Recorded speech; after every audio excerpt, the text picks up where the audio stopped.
What's up, guys? Welcome back to Iceway. And today we're gonna be talking about the Atlanta Hawks and why they are the next up and coming team in the NBA. But before we get into it, please, guys, do not forget to like, subscribe, comment. This is my first video of my YouTube channel, so it would be greatly appreciated if you could give me some feedback, some tips on how to, better my videos, my channel. But with all that being said, let's get straight into it. So, it's been a few days after the Atlanta Hawks have lost in the Eastern Conference Finals. But, yeah, the future is extremely bright. For people who don't know, I am an Atlanta Hawks fan. But, for me, I'm feeling very optimistic about the future of this team. Obviously, I'm disappointed for us not making it to the to the finals, but either way, we have a really bright future for us. Well, about the main guy, Trae Young, he was phenomenal this season. Averaged 29 and 9, basically 30 and 10. Not the greatest efficiency in the world, but he's a small guard. You're gonna have to live with it. Obviously some shot selection issues, but with experience, he'll pan that out. He just proved to the entire world that he's a winner. He's a winner.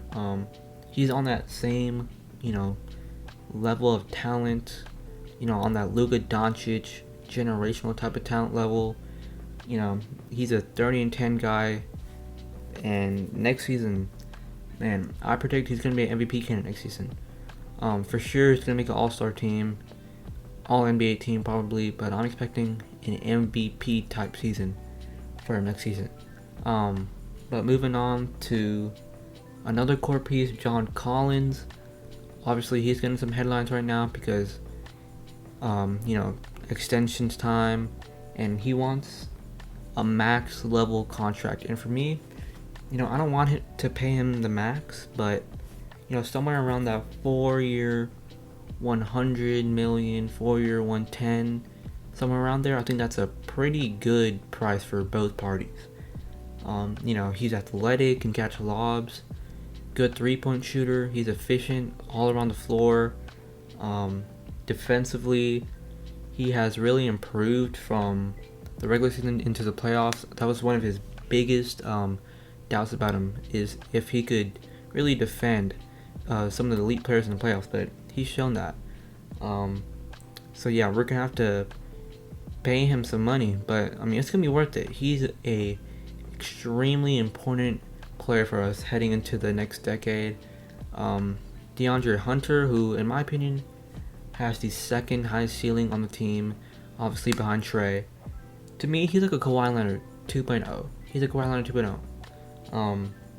He's an amazing defender, and then offensively, can shoot from the mid-range, nice pull-up mid-range shooter.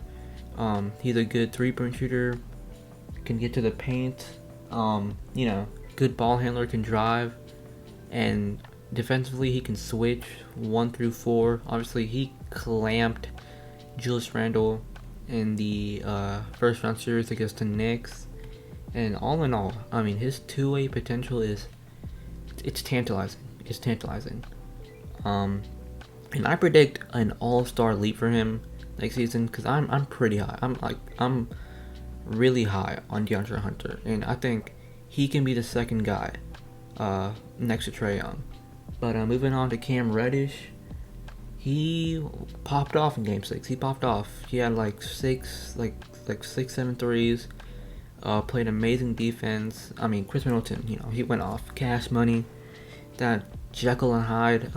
He went off. But I think in Game 5, 4, once Cam came into the game, he just straight up put Chris Middleton in a jail. And that just goes to show you that two-way talent, that two-way ceiling that Cam has. A lot of people see Paul George. I'm not so high on Cam. It's just because he is just way too inconsistent for my liking. Then again, he has not been fully healthy for an entire season, and I mean, I'm excited for him. I'm not gonna have too high expectations for him, but he is another really good, solid young player for this team going forward. Has a pretty high ceiling. I'm not gonna say he's gonna reach it, but I mean, high ceiling nonetheless. And then Kevin, Red Velvet, Kayvon, Red Mamba Herder. I mean, did y'all see him in Game 7 versus Philly? I mean, my God. He was running whoever offense on Seth Curry. I mean, pull up threes, pull up mid-range, backing him down. He can basically do it all offensively. You know, he's pinned as just this catch and shoot shooter, but he's a lot more than that. He's a pretty good secondary ball handler. You know, he can pass, he can dribble the ball, set plays for himself, create for others, and just all in all, he's an overall really good player. And also defensively, he's really improved on that side. He's really improved. I mean, when Cam and DeAndre Hunter went down in the regular season, that was his primary task. He was tasked to be the primary defender for the opposing team's best player, and he did a pretty good job. And next on the list, Clint Capela. You know, he's not the oldest, and he's not the youngest. He's like almost entering his prime. He's about 26. I'm not gonna say he was disappointing in the postseason, but his production did chop off by a quite considerate amount. You know, his rebounding, I think it went down. His defense, in the first round, I mean, his defense was, he looked like he was the best defender in NBA history. In the first round. I mean, then again, the Knicks, come on, it's the Knicks. They don't have any, like, real good, like, bucket getters. I mean, they have Derrick Rose, but that's just a little too much to ask for Derrick Rose to be, like, MVP D Rose. And RJ Barrett, he's just not ready for that. So, I mean, in the first round, he really wasn't challenged, but in the second round, against Embiid, he was getting absolutely manhandled. But then again, not many people can really handle Joel Embiid.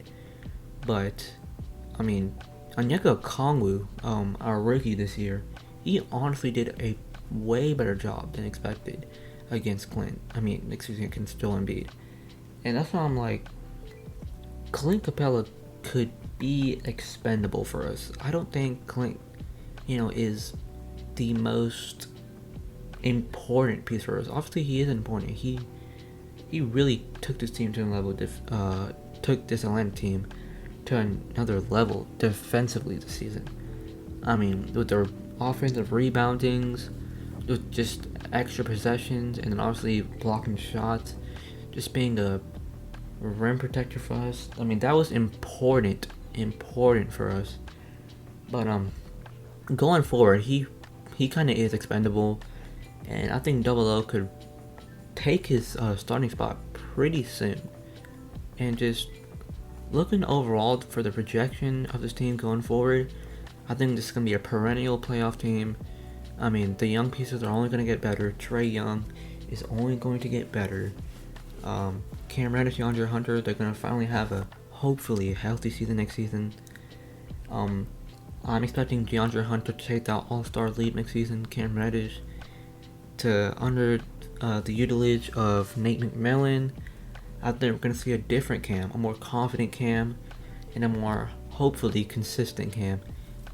Kevin Herter just be that stable player off the bench, can give you 10 to 15 points, play make, you can rebound a little bit, defend, and Bogdan Bogdanovic. I forgot to talk about Bogdan Bogdanovic.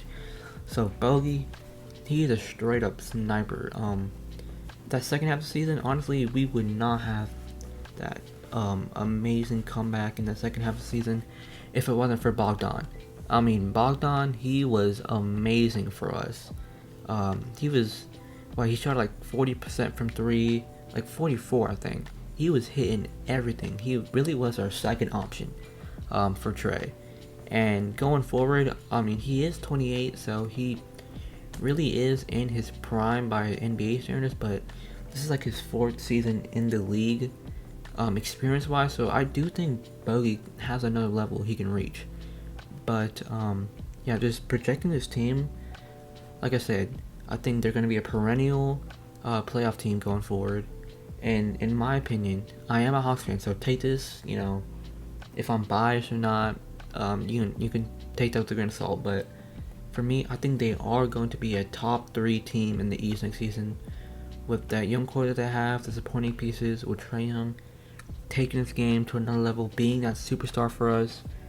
I think things are only on the up for us, and just I think for us, being complacent honestly is probably the best option for us.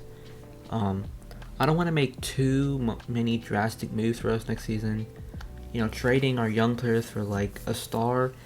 I mean, it is amazing if we could get a star like a Bradley Beal, or I don't know, like a Cat or Brandon Ingram if he's available. But for me, I would like to run it back just to see a fully healthy Atlanta Hawks team, just to see like where we're at. If one of our young players can step up to be that number 2 guy, and if not, then the following next season we can make some drastic changes. If if that number 2 guy just doesn't step up for us, or we have a disappointing season next season. So all in all, I think either we stay complacent and we grow as a team internally, or we get that second guy from the outside. Either way, we are headed in the right direction, and I mean, this team is looking scary. I'm not gonna say a future dynasty, but with the team that we have, the roster makeup, obviously we're not gonna be able to keep all of our young talent, but I trust in our front office. I trust in Travis Schlenk. He has made right decision after right decision, and man, yeah, this team's looking scary. But yeah, that'll be the end of this video. Don't forget to like, comment, subscribe. As always, yeah, I'll see you in the next video. Peace.